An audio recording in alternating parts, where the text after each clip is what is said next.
நாம் தமிழர் கட்சி இன்னைக்கு மகளிர் பாச மாநாடு தொடர்ச்சியாக நாம் தமிழர் கட்சி மேலே ஒரு விமர்சனம் வைக்கிறாங்க. அவர்கள் வந்து ஒரு உறுப்பினர் கூட இல்லை, ஒரு உள்ளாட்சியில் கூட தேர்ந்தெடுக்கப்படலை, அப்படியாப்பட்ட கட்சி நாம் தமிழர் கட்சி. அதே மாதிரி மகளிர்கள் எல்லாமே வந்து இன்னைக்கு வந்து விஜய் அவர்கள் பின்னாடி தான் நிற்கிறாங்க. நாம் தமிழர் கட்சி கூடாரம் காலியாச்சு. உங்களோட பதில்? இல்லை, முதல்ல வந்து ஒரு உறுப்பினருமே இல்லை அப்படிங்கிறது வந்து மிகப்பெரிய தவறு. கன்னியாகுமரி மாவட்டத்திலேயே 5 கவுன்சிலர்ஸ் இருக்கிறோம். நம்ம மொத்தம் 6 கவுன்சிலர் இருக்கிறோம். அதில் வந்து கன்னியாகுமரி மாவட்டத்தில் குளச்சல் சட்டமன்ற தொகுதியில் கப்பீரை பேரூராட்சியில் வெற்றி பெற்ற ஒரு கவுன்சிலர் தான் நான்.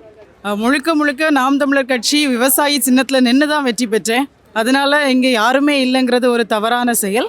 அப்புறம் இப்போ தான் அவங்க வந்திருக்காங்க களத்துக்கு. எல்லாமே வந்து சினிமா போதை, அந்த போதையில் வந்து வர்றாங்க, கூச்சலிடுறாங்க.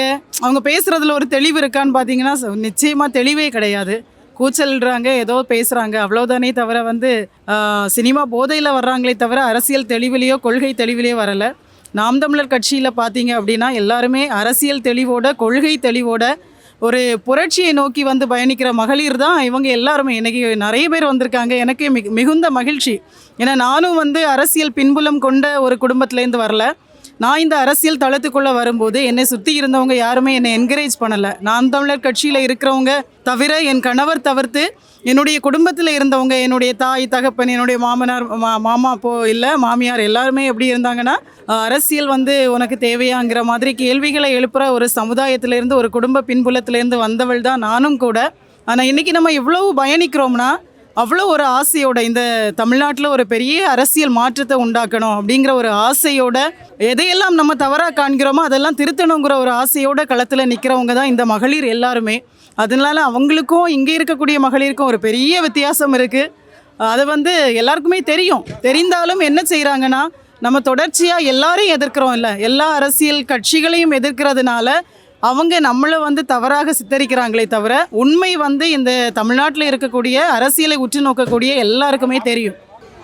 ஒரு மகளிராக நீங்கள் வந்து இப்போ நாம் தமிழர் கட்சியில் பயணிக்கிறீங்க, என்ன வித்தியாசத்தை காணீங்க? நாம் தமிழர் கட்சியின் மகளிர் செயல்பாடுகள்லாம் எப்படி இருக்குது இந்த 2020 தேர்தலில்?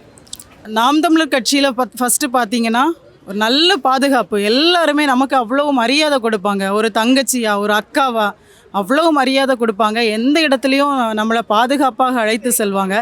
இதை தாண்டி இன்றைக்கி இங்கே பேசுனதை கேட்டீங்க, எல்லாருமே அவ்வளோ உணர்வு பூர்வமாக பயணிக்கிறோம். இந்த மகளிர் எல்லாருமே ஒரு சமுதாய மாற்றம் எப்போவுமே எங்கேருந்து உருவாகும்னா ஒரு பெண்கிட்டேருந்து தான் உருவாகும். ஒரு பெண்கிட்ட இருந்து உருவாகக்கூடிய மாற்றம் வந்து ஒரு குடும்பத்தை மாற்றும். அப்படி பல குடும்பங்கள் மாறும்போது அது சமுதாய மாற்றமாக உருவாகும். அப்படி வந்து இன்றைக்கி இந்த பெண்கள் எல்லாருமே தங்களுடைய குடும்பத்தில் ஒரு மாற்றத்தை உருவாக்குறாங்க.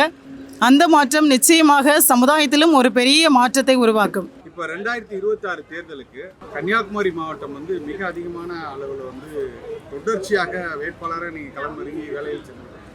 இப்போ கொஞ்ச நாட்களுக்கு முன்னாடி பாருங்கள், அந்த குளச்சல் மது கடையில் அடிச்சு நிறுத்ததாக இருக்கட்டும், இல்லை அந்த கடையை போட்டதாக இருக்கட்டும், இந்த மாதிரி தொடர்ச்சியாக களத்தில் நின்று போராடி இருக்கீங்க. பெண் புலியாக நீங்கள் வந்து நாம் தமிழர் கட்சியில் பெண்கள் இறங்கி இந்த மாதிரி வேலைகள்லாம் செஞ்சுருக்காரு. ஆனால் விஜய் அவர்கள் வந்து போன 2 நாட்களுக்கு முன்பாடி வந்து களத்திலே இல்லாத ஒரு கட்சிகளை பற்றி நான் பேசுவதற்கு இல்லை, அவர்களை பற்றி பேசி என் நேரத்தை வீணாக்கவில்லை, என் நேரம் பெரிது, எனக்கு நிறைய வேலைகள்லாம் இருக்குது, இந்த கட்சியெல்லாம் பேச முடியும், எனக்கும் திமுகவுக்கு தான் போட்டி அப்படின்னு ஒரு வார்த்தையை சொல்லியிருக்காரு. அதை பற்றி இல்லை, முதல்ல நீங்கள் விஜய் அவர்கள் அப்படி பேச தகுதி இருக்கான்னு தெரியல. ஏன்னா அவர் ஏதாவது மனசுலேருந்து பேசுகிறாரா? யாரோ எழுதி கொடுக்குற ஸ்கிரிப்ட் பேசுகிற மாதிரி தான் இருக்குது. முதல்ல ஒரு அரசியல் தலைவர் அப்படின்னா மனசில் இருந்து பேசணும். நான் ஒரு மாற்றத்தை உருவாக்கணும்னு விரும்புகிறேன், அந்த மாற்றம் முதல்ல என் மனசில் இருந்து வரணும். அதுவே அங்கே இல்லாதப்போ அவர் நம்மளை குறை சொல்கிறதெல்லாம் வந்து வேடிக்கையின் உச்சம்னு சொல்லலாம். அதுதான் உண்மை. மற்றபடி ஒரு பெண்ணாக நான் வந்து இவ்வளோ தைரியமாக களம் காண்கிறேன் அப்படின்னா, ஒன்று வந்து எனக்கு பின்னால் என்னுடைய கணவர் அப்படிங்கிற ஒரு ஆண் வந்து எனக்கு மிகப்பெரிய தைரியத்தையும் ஊக்கத்தையும் கொடுத்து இந்த அரசியல் களத்தில் என்ன பயணிக்க வச்சதே அவங்க தான். அரசியல் எல்லாரையும் போல் ஒரு சிந்தனை எனக்கு இருந்தது. அரசியல் வந்து பெண்களுக்கு கடினம், முக்கியமாக பெண்கள்ங்கிறத விட அரசியல் சாக்கடை.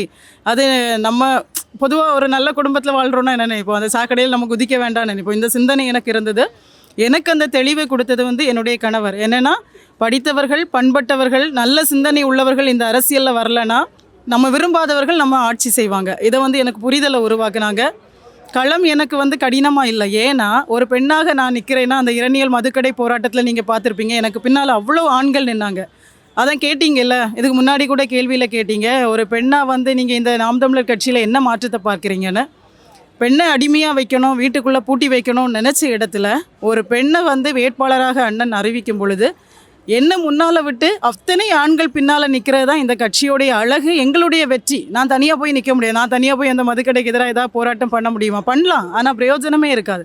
அந்த போராட்டம் இவ்வளவு வலு சேர்ந்தது, வெற்றி கிடச்சிதுன்னா அதுக்கு பின்னால் வந்து அவ்வளோ ஆண்களுடைய உழைப்பு, நம்மளை முன்னால் விட்டு அழகு பார்க்கக்கூடிய அந்த குணம், இது எல்லாம் தான் காரணம்.